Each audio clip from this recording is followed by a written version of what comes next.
ఇప్పుడు మన ముఖ్య అతిథి అయినటువంటి హరీష్ అన్నను మాట్లాడాల్సిందిగా కోరుతున్నాను.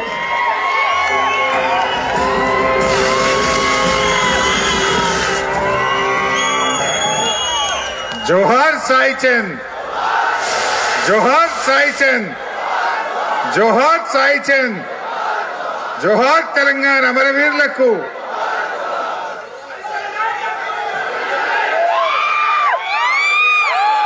సభాధ్యక్షత వహిస్తున్న సోదరిమణి సాయి చంద్ సతీమణి రజనీ సాయి చంద్ గారికి, గౌరవ మాజీ మంత్రివర్యులు శ్రీనివాస్ గౌడ్ గారు, నిరంజన్ అన్న గారు, లక్ష్మారెడ్డి గారు, మిత్రులు ఆర్ఎస్ ప్రవీణ్ గారు, మాజీ శాసనసభ్యులు రామ్మోహన్ రెడ్డి గారు, ఆల వెంకటేశ్వర రెడ్డి గారు, రాజేందర్ రెడ్డి గారు, పట్నం నరేందర్ రెడ్డి గారు,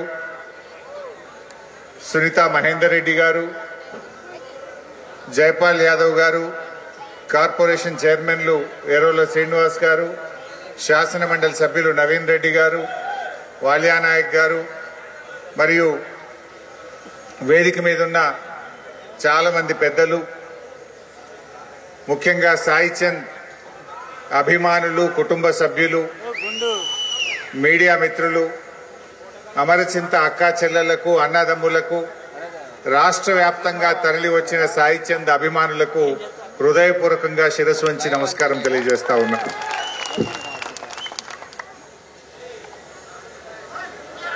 నిజంగా సాయి చంద్ మనను వీడిపోయి 2 సంవత్సరాలైందంటే నేను నమ్మలేకపోతా ఉన్నాను. కాలం గడిచింది, సాయి జ్ఞాపకాలు నా మదిలో, మనందరి మదిలో మాత్రం ఇంకా తిరుగుతూనే ఉన్నాయి. సాయి చంద్ను మనం కొంతమంది ఒక గాయకుడిగా చూస్తారు. సాయి ఒక గాయకుడే కాదు, ఒక ఉద్యమకారుడు, తెలంగాణ ఉద్యమకారుడు, ఒక కవి, ఒక రచయిత, ఒక వాగ్గేయకారుడు, ఒక అద్భుతమైనటువంటి గాయకుడు సాయి చంద్. నిజంగా సాయి కేసీఆర్ గారికి, కోట్లాది మంది తెలంగాణ ఉద్యమకారులకు, బీఆర్ఎస్ కుటుంబ సభ్యులకులో ఒక కుటుంబ సభ్యుడిగా మారాడు సాయి చంద్. చాలా మంది సాయిని ఒక గాయకుడిగా చూడలే. ఇందాక సునీత చెప్పింది, ఇంటికి పిలిచి బట్టలు పెట్టాను అని. బట్టలు ఎవరికి పెడతాం? తమ్ముడికి పెడతాం, తోబుట్టుకు పెడతాం, ఆడబిడ్డకు పెడతాం. అలా కోట్ల మంది ప్రజల హృదయాల్లో సాయి నిలిచిపోయాడు. నిజంగా సాయి లేడంటే ఈరోజు నాకు చాలా బాధగా, నమ్మలేనటువంటి పరిస్థితుల్లో ఉన్నాను. సాయి చంద్ ఒక్కొక్క మాట ఒక తూటాలా పేలుతుండే, ఒక్కొక్క పాట ఒక తూటాలా పేలుతుండే. అది ఏ పాట అయినా సరే, అమరుల గురించి పాడిన రాతి బొమ్మల్లో కొలువైన శివుడా పాట అయితేనేమి, డాక్టర్ బాబాసాహెబ్ అంబేద్కర్ గురించి పాడిన పాట అయితేమి, పాట ఏదైనా గుండెను సముద్రం చేయగలిగిన శక్తి ఒక్క సాయికే సొంతం.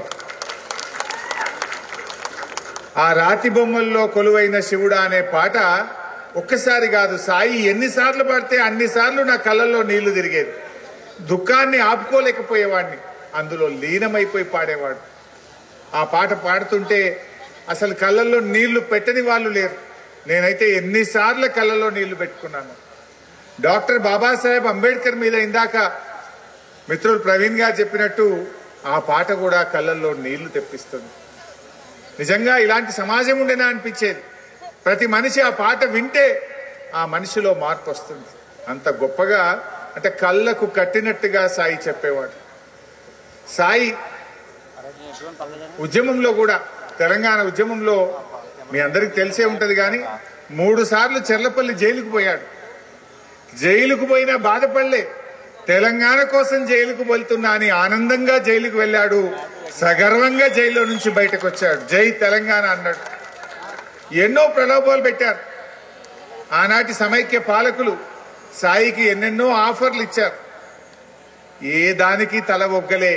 నా నాయకుడు కేసీఆర్, నా పార్టీ బీఆర్ఎస్, నా లక్ష్యం తెలంగాణ అని నిక్కచ్చిగా చెప్పాడు. లాఠీ దెబ్బలు కొట్టినా, జైల్లో పెట్టినా, కనత మీద తుపాకీ పెట్టినా, కోట్ల రూపాయల ఆఫర్లు ఇచ్చినా, పదవులు ఆశగా చెప్పినా, నిక్కచ్చిగా నిటారుగా కేసీఆర్ వెంట తెలంగాణ ఉద్యమంలో నిలబడ్డ అసలు సిసలైన ఉద్యమకారుడు మా సాయి చంద్. నిజంగా నాకు ఒక సోదరులాగా, ఒక తోబుట్టులాగా నేను సాయిని చూసుకునేవాడిని. ఎంత ప్రేమ, ఆప్యాయత, నిజాయితీ ఆయన మాటల్లో ఉండేది. ఈ కాలంలో మనం చూస్తూ ఉంటాం, చాలా మంది తొందరగా మెట్లెక్కాలని, అధికారం కావాలని, పదవులు కావాలని, డబ్బులు కావాలని ఎన్నింటికో పార్టీలు మారుస్తుంటారు, రంగులు మారుస్తుంటారు. కానీ సాయి నిజాయితీగా ఒక ఉద్యమకారుడిగా పనిచేశాడు. నిజంగా ఈరోజు సాయి ఉండుంటే ఎంత బాధపడి ఉండేవాడు. జై తెలంగాణ అనే వ్యక్తి ఈ రాష్ట్రానికి ముఖ్యమంత్రి అయిందంటే సాయి గుండె ఎంత బాధపడేదో. ఒక్కనాడన్న జై తెలంగాణ అన్నాడు రేవంత్ రెడ్డి? జై తెలంగాణ అననివాడు ఇవాళ ఏం మాట్లాడుతుండు? కేసీఆర్ ఆనవాళ్లు లేకుండా చేస్తా అని మాట్లాడుతుండు. కేసీఆర్ ఆనవాళ్లు లేకుండా చేయడం అంటే తెలంగాణ ఆనవాళ్లు లేకుండా చేయడం. కేసీఆర్ అంటే ఉద్యమం, కేసీఆర్ అంటే అభివృద్ధి, కేసీఆర్ అంటే సంక్షేమం. ఇవాళ అటువంటి మాటలు నిజంగా వింటుంటే మనం ఎలాగూ పోరాడుతున్నాం, కానీ సాయి చంద్ బతుకుంటే భూమి దద్దరిల్లేలా ఈ ప్రభుత్వం మీద పోరాటం చేసేవాడు. ఎన్ని పాటలు పాడేవాడో, తెలంగాణ సమాజంలో ఎంత ఆయన ప్రభావితం చేసేవాడు. మొన్న బీఆర్ఎస్ రజతోత్సవం జరుపుకున్నది. ఆ రజతోత్సవ సభలో వేదిక మీద కూర్చొని నా పక్కన కూర్చున్న వాళ్ళతో సాయి లేని లోటు కొట్టొచ్చినట్టు కనబడుతుంది అని దాదాపు 10 నిమిషాలు నేను ఆ సభలో సాయినే యాద్ చేసుకున్నా. అయ్యో సాయి ఉంటే ఈరోజు ఎట్లా ఉంటుండే, సాయి లేని సభ జరుగుతుందే ఈ రజతోత్సవ సభ అని చెప్పి చాలాసేపు సాయి పాటలు, సాయి మాటల్ని ఆ సభలో నేను చాలాసేపు యాద్ చేసుకున్నాను.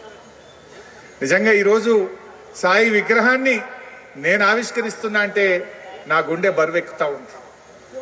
ఇంత చిన్న వయసులో సాయి మనను వదిలిపోవడం నిజంగా ఇది చాలా చాలా బాధాకరం. నాకైతే అసలు పార్ట్ ఆఫ్ మై లైఫ్ నిజంగా సిద్దిపేట కోడికూత సాయి చంద్. ఇదేందని మీరు అనుకోవచ్చు. సిద్దిపేట కోడికూత సాయి చంద్ ఏందని మీరు అనుకోవచ్చు. సిద్దిపేట ప్రజలు పొద్దున్నే నిద్రలేస్తారంటే సాయి చంద్ పాటతోనే ఈ రోజు కూడా నిద్రలేస్తారు. ఎందుకు అని మీరు అనొచ్చు. నేను సిద్దిపేటలో తడి చెత్త, పొడి చెత్త అని, రోడ్ల మీద చెత్త ఉండొద్దని, ఒక క్లీన్ అండ్ గ్రీన్ టౌన్ తయారు చేయాలని నేను ఒక ప్రయత్నం చేస్తూ ఉంటే ఓ రోజు సాయి వచ్చాడు. ఏందన్నా రోజు పొద్దుగాల 5 గంటలకు లేచి రోడ్ల మీద తిరుగుతున్నావు అన్నాడు. ఈ విషయం ఇట్లా ఇట్లా అని చాలాసేపు మాట్లాడితే ఒక మంచి పాట రాసిచ్చాడు నాకు. పొద్దున్నే చెత్తబండమ్మ చెత్తబండమ్మ, తడి చెత్త పొడి చెత్త అని ఒక చక్కటి పాట, ఎంత 1.5 నిమిషం 2 నిమిషాల పాట రాసిచ్చాడు. తానే పాడి అందించాడు. అన్ని ట్రాక్టర్లకు, అన్ని ఆటోలకు ఆ పెన్ డ్రైవ్ పెట్టాం. ఈరోజు పొద్దున్నే సిద్దిపేట ప్రజలు ఏ పాట వింటారంటే సాయి మాట, ఆ పాట రూపంలోతోనే ప్రజలు వింటారు. పొద్దున్నే 5 గంటలకు 5 గంటలకు ట్రాక్టర్లో అన్ని ట్రాక్టర్లు సాయి పాట వేసుకునే బయలుదేరుతా. ఈ రోజు కూడా సిద్దిపేట ఆ గొంతు, నేను సిద్దిపేటలో ఏ రాత్రి పడుకున్నా 5 గంటలకు 5:30కు సాయి పాట నా చెవుల్లో గింగు గింగుగా వినపడతా ఉంటుంది. నిజంగా బాధ వస్తుంది, చాలా బాధ కలుగుతూ ఉంటుంది. అట్లా ఆయన ఎన్నో కార్యక్రమాలు, సామాజిక సేవ, దళిత ఉద్యమాల్లో కావచ్చు, ఈరోజు మద్యపాన నిషేధంలో కావచ్చు, యువతీ యువకులు పెడదెవులు పడుతుంటే దాని విషయంలో ఆ యువకుల్లో ఒక మార్పు కోసం కావచ్చు, తెలంగాణ ఉద్యమం నుంచి మొదలుకుంటే ఎన్నో కార్యక్రమాల్లో పాల్గొన్నటువంటి ఒక మంచి నాయకుడు సాయి. నిజంగా సాయిని కేసీఆర్ గారు కూడా ఉన్నతమైన స్థానంలో చూడాలనుకున్నారు. మాతో చాలాసార్లు మాట్లాడారు. మా నిరంజన్ అన్నతో, శ్రీనివాస్ గౌడ్తో, లక్ష్మారెడ్డి గారితో చాలాసార్లు మాట్లాడారు. కానీ విధి వెంటాడింది, దురదృష్టం, ఆయన చిన్న వయసులో మనకు దూరమయ్యాడు. కానీ తప్పకుండా సాయి ఆశయాలను, సాయి ఆలోచనను, కేసీఆర్ గారి ఆలోచనల్ని సోదరిమణి రజనీ గారి రూపంలో తప్పకుండా ముందుకు తీసుకొని పోదాం. నిజంగా రజనీని కూడా నేను మనస్ఫూర్తిగా అభినందిస్తా ఉన్నాను. ఈ కాలంలో భర్త ఆశయాల కోసం చిన్న పిల్లలున్నా ఒక మహిళ ఒంటరిగా పోరాటం చేయాలంటే ఎంత కష్టం ఉంటుంది. కానీ తన భర్త సాయి చంద్ను ఎంతగా ప్రేమిస్తుందో, ఎంతగా ఆరాధిస్తుందో, ఎంత తపన పడుతుందో మనందరికీ కనబడతా ఉంది. ఇలా విగ్రహాన్ని పెట్టడము, ఈ సభ జరపడము, సాయి యాదిని చేసుకుంటూ ఇంత అద్భుతంగా సోదరిమణి చక్కగా భర్త ఆశయాలను ముందుకు తీసుకుపోయే ప్రయత్నం చేస్తా ఉంది. తన ప్రయత్నానికి బీఆర్ఎస్ పార్టీ సంపూర్ణమైన మద్దతును ఎల్లవేళలా అందిస్తుందని మనవి చేస్తా ఉన్నాం. నువ్వు ఎక్కడా అధైర్యపడక, అన్ని రకాలుగా బీఆర్ఎస్ పార్టీ మీ కుటుంబానికి నీకు మద్దతుగా ఉంటది. నిన్ను అన్ని రకాలుగా మా కుటుంబ సభ్యురాలుగా, మా సాయి ఎట్లయితే మా కుటుంబ సభ్యుడు అనుకున్నామో మిమ్మల్ని కూడా మా కుటుంబ సభ్యురాలుగా బీఆర్ఎస్ పార్టీ ఆదరిస్తుంది, అన్ని రకాలుగా అండగా ఉంటుందని చెప్పి మనం చేస్తారు. ఇంకో విషయం కూడా మీరు బహుశా ఇందాక తను రజనీ టచ్ చేసింది. Sai self made man. ఆయన పుట్టంగానే వెంకట్రాములు గారు పాపం తండ్రి గారు పేద కుటుంబంలో పుట్టాడు. సాయి చిన్న వయసులో తల్లిని కోల్పోయాడు. సాయి పైకొచ్చిందంటే కష్టాన్ని నమ్ముకున్నాడు. ఆయన కష్టంతోని పాట పుట్టగానే ఎవరికి రాదు, దానికోసం తపన పడ్డాడు, నేర్చుకున్నాడు, ఇంప్రూవ్ చేసుకున్నాడు, రోజు రోజుకు ఇంప్రూవ్ చేసుకున్నాడు. తన గళాన్ని పెంచిండు, తన పెన్నుకు పదను పెట్టిండు. ఎక్కువ చదువుకోకపోయినా కష్టంతోనే సాయి పైకొచ్చిండు. ఒక కళాకారుడికి ఇంత ప్రేమ దొరికిందంటే నిజంగా అది ఏ ఒక్కరికో దొరుకుతుంది తప్ప, కోట్లలో ఒకరికి దొరుకుతుంది తప్ప అది ఒక్క సాయికే సొంతమైంది. సాయి ఎన్నో కష్టాలు పడ్డాడు. కొన్ని సందర్భాల్లో నాకు కూడా చెప్పుకొని బాధపడ్డాడు. ఇక్కడ ఇట్లా అయిందన్నా, నాకు ఇక్కడ బాధ కలిగిందని తన గుండెకి కలిగే బాధను కూడా అప్పుడప్పుడు నాతో కూర్చొని చెప్పుకునేవాడు. తన బాధను కూడా పంచుకునేవాడు. కానీ గుండెలో ఎంత బాధ ఉన్నా లక్ష్యాన్ని వీడేవాడు కాదు. తన గమ్యాన్ని ముందుకు పోతూ, తన ప్రయత్నాన్ని ముందుకు తీసుకుపోతూ వెళ్తూ ఉండేవాడు. అందువల్ల ఈ తరం యువత కూడా నేను కోరేది ఒక్కటే, సమయాన్ని వృధా చేసుకోకండి, సాయిని ఆదర్శంగా తీసుకోండి, కష్టాన్ని నమ్ముకోండి. జీవితంలో ఒక పట్టుదలతో ప్రయత్నం చేస్తే తప్పకుండా మనం పైకి వస్తామనడానికి సాయి చంద్ ఒక ప్రత్యక్షమైన ఉదాహరణ. ఇలా సాయికి మనం నిజమైన నివాళి అర్పించాలంటే మళ్ళీ బీఆర్ఎస్ ప్రభుత్వం రావాలి, కేసీఆర్ గారు ముఖ్యమంత్రి కావాలని చెప్పి ఇవాళ మన అందరం కూడా ముందుకు పోవాలి.